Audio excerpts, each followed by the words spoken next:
మహాగణాధిపతయే నమః. సదాశివసమారంభాం శంకరాచార్య మధ్యమాం అస్మదాచార్య పర్యంతాం వందే గురు పరంపరాం. శ్రీమాత్రే నమః. ప్రేక్షకులందరికీ స్వాగతం. రవి గ్రహ మార్పు. మనకి ప్రతి నెల కూడా రవి మార్పు చెందడం అనేది జరుగుతుంది. అయితే మనకి రవి మార్పు చెందినప్పుడు అలా కూడా మనకి సంక్రమణంగా మనం చెప్పుకుంటూ ఉంటాం. అంటే ప్రతి నెల కూడా ఒక రాశి నుంచి ఇంకొక రాశిలోకి మార్పునప్పుడు దాన్ని సంక్రమణంగా చెప్తాం. అయితే ఇక్కడ రవి మామూలుగా చూసుకున్నప్పుడు ఆ మార్పు చెందినప్పుడు అక్కడ ఉండే అంటే ఏ రాశిలో ఉన్నాడో ఆ రాశి ఏ భావం అవుతుందో ఆ భావాన్ని బట్టి మిగిలిన రాశుల వాడికి శుభాశుభ ఫలితాలు ఉండడం అనేది జరుగుతుంది. రవి సహజంగా కారకత్వాలు కానీ చూసుకున్నప్పుడు రవిని తండ్రిగా అలాగే ఆత్మకారకుడుగాను గ్రహాలన్నిటిలో కల్లా కూడా రవిని రాజుగాను చెప్పడం అనేది జరుగుతుంది. అలాగే రవి రాజకీయ పరంగాను వీళ్ళకి ముఖ్యంగా పట్టుదల, ఏదైనా ఒక చేయాలనే తపన, దర్పం అంటే ఒక అథారిటీ, ఇది ఎందుకు చేయరు అనే ఒక అధికారాన్ని చూపించడం. అలాగే గవర్నమెంట్ ఉద్యోగస్తులు అంటే స్టేట్ కానీ సెంట్రల్ కానీ ఏదైనా సరే గవర్నమెంట్ ఉద్యోగాలకి రవి కానీ జాతకంలో బాగా ఉంటే వీళ్ళకి గవర్నమెంట్ ఉద్యోగాలు రావడం అనేది జరుగుతుంది. అలాగే వీళ్ళకి రవి కానీ జాతక ప్రకారం కావచ్చు ఏదైనా సరే ఉచ్చ స్థితిలో ఉంటే రవి కానీ అప్పుడు ఇంకా మరిన్ని శుభ ఫలితాలు వాళ్ళు పొందడం అనేది జరుగుతుంది. అయితే రవి కారకత్వాల్లో చూసుకున్నప్పుడు ఏదైనా సరే రవి ప్రతిదాన్ని కూడా సాధించుకోవాలి. రాజు ఎలా ప్రతిదాన్ని చేజిక్కించుకోవాలని చూస్తాడో అలాగే రవి కూడా ప్రతి అవకాశాన్ని కూడా వదులుకోకుండా దాన్ని ఒక స్టెప్ బై స్టెప్ ఎదగడానికి ప్రయత్నిస్తూ ఉంటాడు. అలాగే దండన, ఏదైనా రాజదండన అని చెప్తాం కదా, అలాగే ఇతర వాళ్ళకి దండించడంలోనూ ఇతరులను గట్టిగా మాట్లాడడంలోనూ అహంకారము దర్పము చూపించడంలోనూ కూడా రాజుకి ఈ యొక్క రవి అనేది మనం కారకత్వాలుగా చెప్పడం అనేది జరుగుతుంది. అలాగే పోలీస్ శాఖ, సైబర్ సెక్యూరిటీ, వీటన్నింటికీ కూడా ఈ రవికి సంబంధించిన సంబంధం అనేది మాత్రం తప్పనిసరిగా ఉండడం అనేది జరుగుతుంది. కాబట్టి ఇలాంటి రవి ఇప్పుడు మనకి ఈ మార్చి 16వ తారీఖున అంటే 16/3/2024 నుండి మనకి ఈ యొక్క రవి మార్పు చెందడం అనేది జరుగుతోంది. ఎప్పటి వరకు అని అనుకున్నప్పుడు మనకి ఇంచుమించు నెక్స్ట్ మంత్ అంటే మార్చి నుంచి మనకి ఇంకొక నెల పాటుగా ఈ రవి ఎప్పుడైతే మార్పు చెందుతున్నాడో ఎక్కడి నుంచి వెళ్తున్నాడు అని అంటే ఆయన కుంభరాశిలోంచి మనకి మీనరాశిలోకి ప్రవేశించడం అనేది జరుగుతోంది. కాబట్టి దీనివల్ల ద్వాదశ రాశుల వారికి రవి గ్రహము శుభాశుభ ఫలితాలు ఏ విధంగా ఇస్తాడో మనం ఇప్పుడు తెలుసుకుందాం. కన్యా రాశిలోకి ఉత్తర 2, 3, 4 పాదాలు, హస్త 1, 2, 3, 4 పాదాలు, అలాగే చిత్త 1, 2 పాదాలు మనకి కన్యా రాశిలోకి వస్తాయి. అయితే కన్యా రాశి వాళ్ళకి కానీ చూసుకున్నప్పుడు ఈ రవి వ్యయాధిపతి. ఈ వ్యయాధిపతి అయిన రవి వీళ్ళకి సప్తమ స్థానంలో సంచారం చేయడం. సహజంగా సప్తమ స్థానం అనేది మన కళత్ర స్థానంగాను వైవాహిక జీవితానికి అలాగే భాగస్వామి వ్యాపారానికి కానీ సమాజము, కీర్తి ప్రతిష్ట, గౌరవాల గురించి చెప్తాం. అలాంటి స్థానంలో ఎప్పుడైతే రవి వీళ్ళకి ప్రవేశం అనేది జరుగుతోందో కాస్త కొంత అనారోగ్య సమస్యలు అనేవి ఏర్పడడం అనేది జరుగుతుంది. ఆరోగ్య విషయాలు అంటే ముఖ్యంగా ఈ యొక్క ఏదైతే ఈ యొక్క జీవిత భాగస్వామి విషయాల్లో వాటిల్లో కూడా కొంత అనారోగ్య సమస్యలు అనేవి ఏర్పడే అవకాశం అనేది ఇక్కడ కనబడుతోంది. అలాగే ముఖ్యంగా వీళ్ళకి ఈ శారీరక శ్రమలతో పాటు అధిక ప్రయాణాలు లేకపోతే శ్రమతో కూడిన ప్రయాణాలు చేయడం అనేది జరుగుతుంది.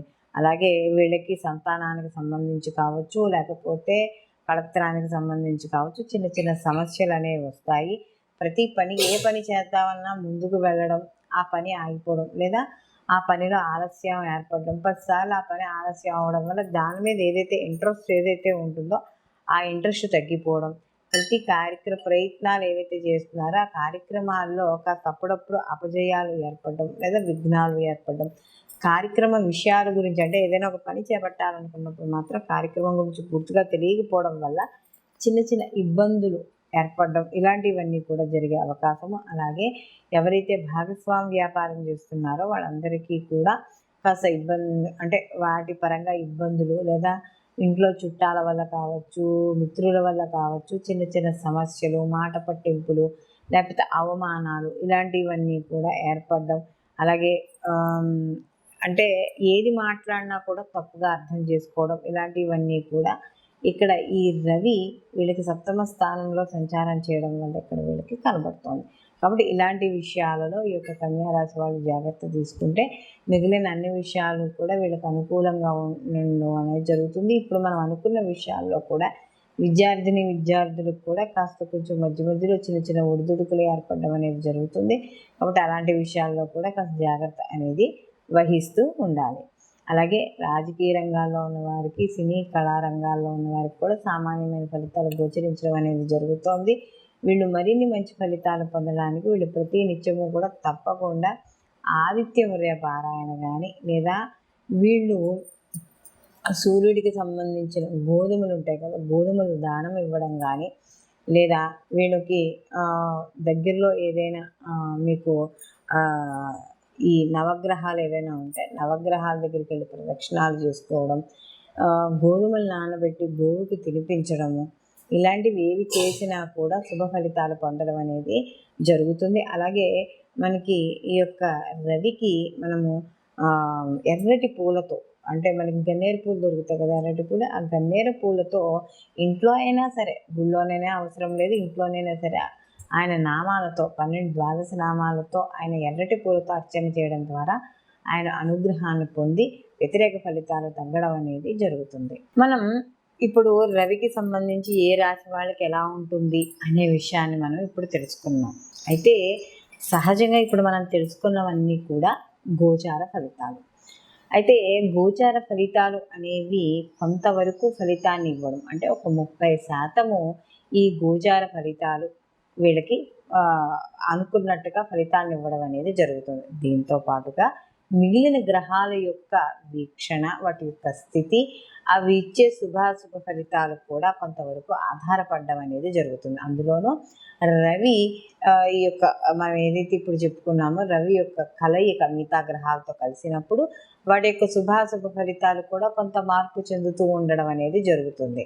కాబట్టి ఇక్కడ మనం ఈ గోచార ఫలితాలతో పాటుగా జన్మజాతక ఫలితాలు కూడా తప్పనిసరిగా పరిశీలనలోకి తీసుకోవాలి. అంటే మనం పుట్టిన సమయము ఏదైతే ఉందో ఆ సమయము, డేట్ ఆఫ్ బర్త్, ఇవన్నీ కూడా ప్లేస్ ఆఫ్ బర్త్ ఇవన్నీ చూసుకుని వాటి ద్వారా మనం ఒక జన్మ జాతకం, అంటే వ్యక్తిగత జాతకం అనేది వస్తుంది. ఆ వ్యక్తిగత జాతకానికి ఈ గోచార ఫలితాలను అనుసంధానం చేసుకుని రెండింటినీ కలిపి రిజల్ట్స్ చూసుకొని ఈ సమయంలో మనం ఏ పని చేపట్టవచ్చు, ఏ పని చేపట్టకూడదు, లేకపోతే అసలు మనం ఆలోచనలు ఏంటి, వివాహానికి సంబంధించి కావచ్చు, విద్యకు కావచ్చు, కొత్తగా ఏమైనా వ్యాపారాలు చేపట్టేటప్పుడు కావచ్చు, ఏ రకమైన వాటికైనా సరే ఈ గోచార ఫలితాలతో పాటు జన్మజాతకంలో మీకు జరుగుతున్న మహర్దశలు ఏమిటి, అంతర్దశలు ఏమిటి, ఏది బలంగా ఉంది, గోచారం బలంగా ఉందా, లేకపోతే జన్మజాతకం బలంగా ఉందా, లేకపోతే ఏదైనా తప్పదు ఈ పని ఒక పని చెయ్యాలి అని అనుకున్నప్పుడు